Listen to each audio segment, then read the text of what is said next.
Hey, up next on the Marmy Rock Show, I have got Carlo and Rick from the band NonHuman Era. Proud to say it's the first band I've had on the show from Montreal. So, guys, welcome to the show. Thank you for having us, man.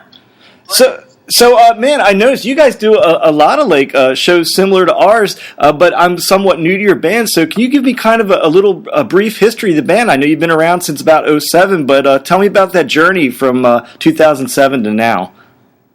Yeah, basically it's been a pretty long journey, and back in 2007, actually, I started writing some songs because I also play a little guitar and a little keys. So I was basically, prior to NonHuman Era, I was playing with several bands, which the music was already all written down, and I wasn't just not feeling the music and the vibe. My heart wasn't in it, so I know I needed to do a change and start something on my own. So I decided to write some songs, and eventually, Carlo, which happens to be also my cousin in flesh and blood, always wanted to play with me. Actually, I'm 6 years older than Carlo, so I'm old compared to him. So the thing is, he used to hear me play, and he always wanted to play with me in the band. And I always just thought, Carlo, keep practicing. You're not there yet. So I was always a little cocky with him. So he kept on practicing, and at one point, I sent him some songs that I was working on, and he totally loved it. And I heard him play some songs that he was writing, and I looked at him and I go, Carlo, now you're ready to join the band. Let's start something together. And that's how NonHuman Era started. We started writing some riffs, collaborating, and trying to find our sound. And it took a while. But the hardest part, I guess, was finding the rest of the band. Like Rick was saying, I was always, busting, trying to get there, and it actually was an encouragement. So I kept practicing, got better, and the rest of the band came in slowly afterwards. We auditioned countless musicians and singers especially, and all of that. But that was the frustrating part of it, is finding 5 guys with the same mindset and the same goal, like on the same wavelength. That was the hard part. But we found, after a couple of years of searching, we finally found the 5 guys that had the same goal, and here we are today. Yep. So let's talk about the new album a little bit. Now, the first release from the album, that tune, A New Breed, tell me a little bit about that tune.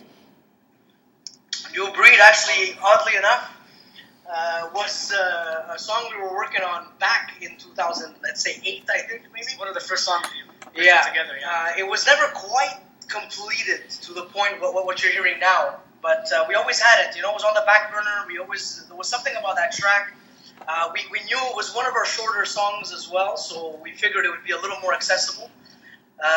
Lyrically, it's actually the only track where we just got together and collaborated. We had the music down, and Rick, Merrick, and Pierre, the singer, and I just sat down and banged that one out. We bounced some melodies off of each other, and A New Breed basically is what we would imagine we could be. Basically, when we shed the constraints of religion, things like that, but it's actually more of a positive outlook. So we wanted it to be a hard-hitting song. We wanted it to be groovy, accessible at the same way, because we are a prog band. If you'll notice, we don't really have basic 4/4. I mean, the chorus is in 5/4, which is not something you hear very often. But at the same time, we kept it melodic, and it was accessible. So we're very, very proud of it. So talking about not being the normal kind of band, it's a nice segue to this question. You guys referred to your, I guess we'll call it sort of a power ballad, because you did. The song Continuum's out there, and you guys referred to it as your answer to the power ballad. So elaborate on that a little. Yeah, Carl's the lyricist of the band, so he can explain further what the meaning of the song is. I wrote the song actually on my Radio Shack keyboard back in the days, which... And Carlo just wrote the lyrics, and came out to be an amazing song. Yeah, well, we were floored even the first time when we heard what Rick had written on like his piano parts and all of that. It was pretty much a completely structured song. He had pretty much what he wanted. He had an intro, he had the verse, all of this stuff. And again, you look at Continuum, and we have odd time signatures even in a ballad. And that's Rick pretty much pulled that off, and I think that's where the rest of the band was really impressed as well.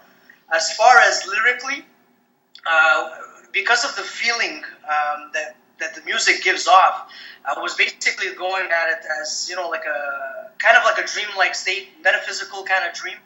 But at the same time, we wanted to keep some kind of hope. So Continuum, and lyrically, it really does talk about that.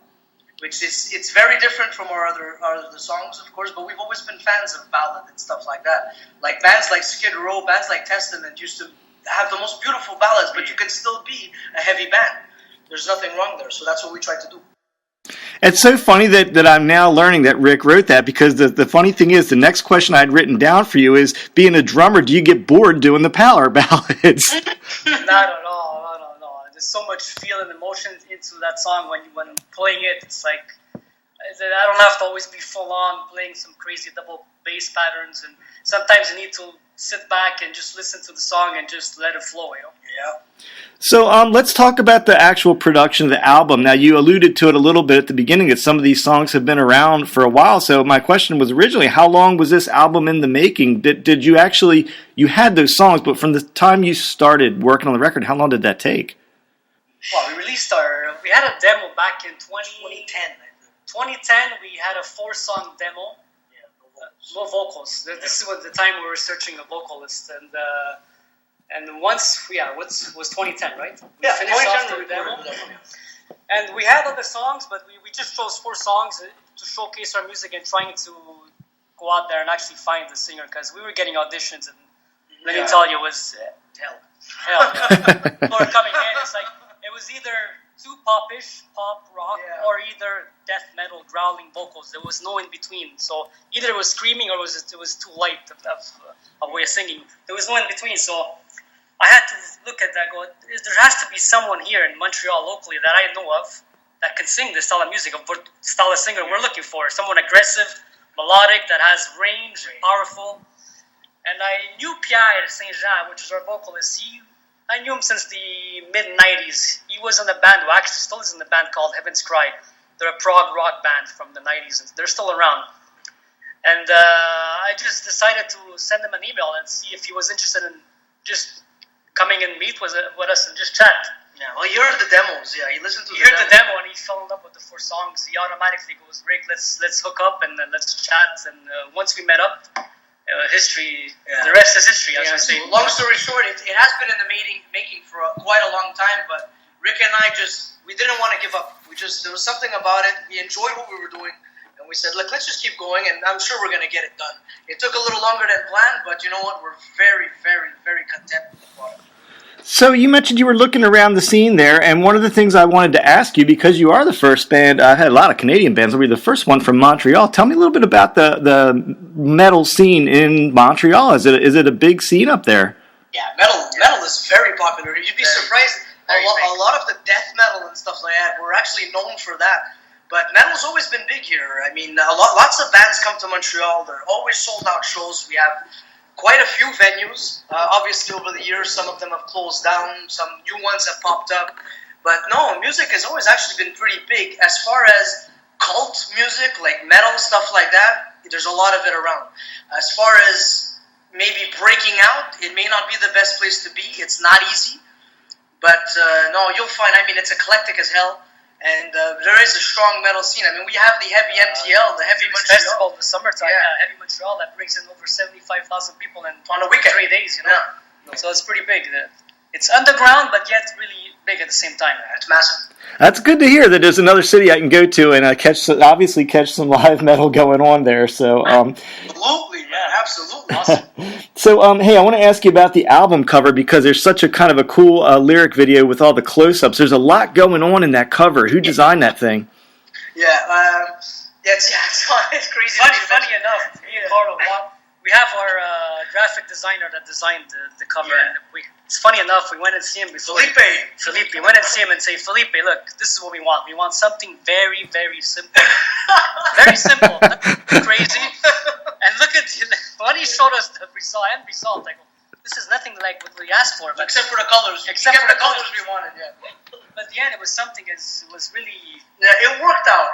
It's true. We were looking for something simple, but in the end, we gave him kind of not free reign, but he's someone who works very well when he just sits down and listens to an album. He's gonna listen to the lyrics. He'll listen to the music. He'll get into this kind of headspace, and he went along with it. Yeah. So we chatted it out a few times. We went to see him.